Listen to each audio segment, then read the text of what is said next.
देखिए ये उनकी मर्जी है। उनके साथ बहुत बड़ी हस्तक्षेप हुई है, आइन की खिलाफ वर्जी हुई है, क्योंकि हम तो आइन के आर्टिकल 175(1) में ही मानते हैं, जो कि 18वीं तरमीम में मुनासिब तरीके से अमेंडमेंट हुई थी, जिसमें सारी पार्टी का कंसेंसस था और कौमी कंसेंसस था, और पिछले 14 साल से उसी पर अमल दरामद हो रहा था, और हर चीज जस्टिस जो था उसी के मुताबिक उसकी तब्दीली हो रही थी। तो ये इसके बदलने का कोई किसी को जवाब नहीं था, और उसमें सियासी जमातों का बीच में जो मुदाखलत है वो बिल्कुल गैर आईनी और गैर जरूरी थी। तो बहरहाल फिर भी हम उनके साथ पूरी तरह से खड़े हैं, हस्तक्षेप उनकी हुई है, लेकिन सबसे अहम बात यह है कि एक एक आईनी निज़ाम को जो है वो नुकसान पहुंचा। फर्ज तो आते जाते रहते हैं, मसूद अली शाह साहब भी उनकी राइट था, लेकिन हर सूरत सबसे अहम चीज ये है कि एक निज़ाम जिसके ऊपर कंसेंसस हो गया था कि आइंदा से कोई out of turn chief justice नहीं बनेगा, उस निज़ाम को तब्दील करके या उसमें इस किस्म की करके उससे बहुत ज्यादा ठीक। नुकसान हामिद खान पहुंचा साहब, है। आप ये समझते हैं कि उनके साथ हक तलफी हुई है, लेकिन आपको नहीं लगता कि इस हक तलफी को पाकिस्तान तहरीक इंसाफ की सियासी टीम जो खुसूसी पार्लिमानी कमेटी है उसमें शिरकत करके, रादर देन के बायकॉट करते, शिरकत करके रोक सकती थी? नहीं, अगर शिरकत करते तो हम उसको इंडोर्स कर रहे होते, और ये गलत बात होती। हमने 26वीं तरमीम को वकला की तरफ से चैलेंज करना है, और हम उसको नहीं मानते, ये जो भी कमेटी बनी। दूसरी बात, वो हो भी नहीं सकता। इन्होंने जानबूझ के 2/3 मेजोरिटी रखी थी, 12 में से 3 हमारे होते भी, और एक JUI के नुमाइंदे ने इसकी मुखालफत भी की, फिर भी 2/3 तो उनके पास 8 तो थे।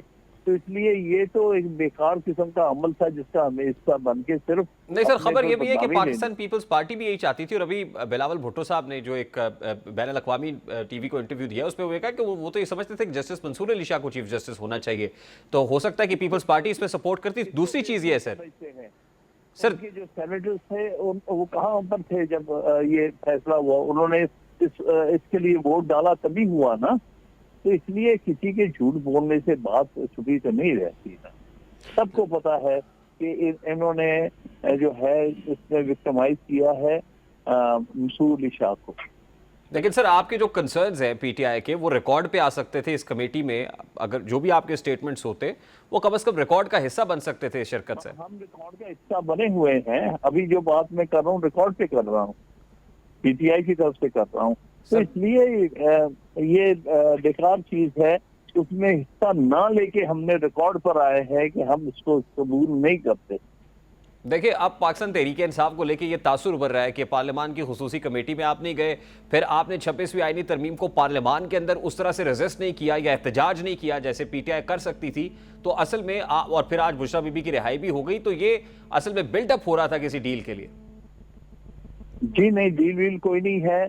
हमने जितने भी हम सेनेट में मौजूद थे हमने इसकी मुखालफत की थी, और हमें ख्याल था कि शायद ना हो, लेकिन इन्होंने आखिर में 2 अपनी पार्टी के जो है हदायत के खिलाफ वोट लेके आए हैं। एक को व्हील चेयर पे, एक खातून बेचारी को जिनका ताल्लुक अख्तर मैंगल की पार्टी से था। इन्होंने तो ये तरमीम गैर आईनी तौर पर पास कराई है, लोगों पर जबर करके, जबरदस्ती उठा के, गायब करके, सेट दे के, लालच दे के इस तरह करवाई है। तो ये तो मेरे नजदीक आईनी तरमीम ही नहीं है। आईनी तरमीम का तो सबसे अहम मौजू जो टेस्ट होता है वो होता है कौमी कंसेंसस, क्योंकि ये आम कानून नहीं है, ये कौमी एक असासा है, आइन जो है, और एक कौमी अमानत है जिसमें इन्होंने खयानत की है।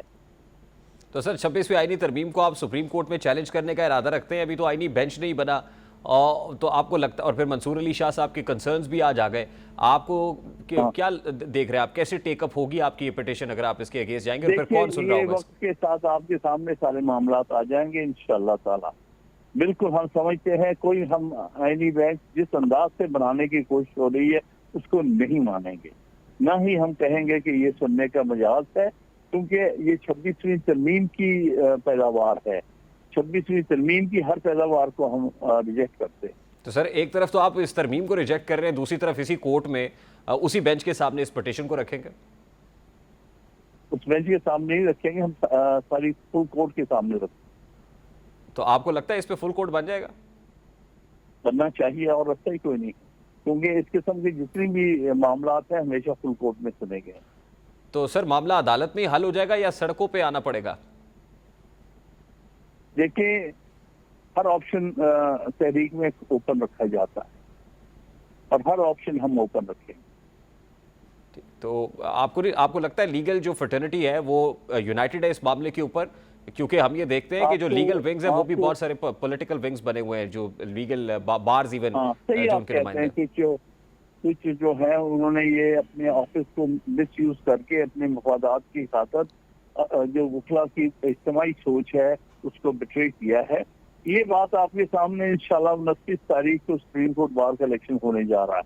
इन्होंने बल्कि ये कहा है कि सुप्रीम कोर्ट बार ने ये रिकमेंड की है, वो प्रियम्बल में देखें तो हम ये साबित करेंगे कि ये बिल्कुल गलत बयानी थी। उन्होंने गलत सुप्रीम कोर्ट बार का नाम इस्तेमाल करके एक आइन की तबाही और अदलिया की जो है कमजोर करने की एक जो एफर्ट है उसको इस्तेमाल किया। और आपको लगता है कि इस बार इंतखाबात में नताइज मुख्तलिफ होंगे?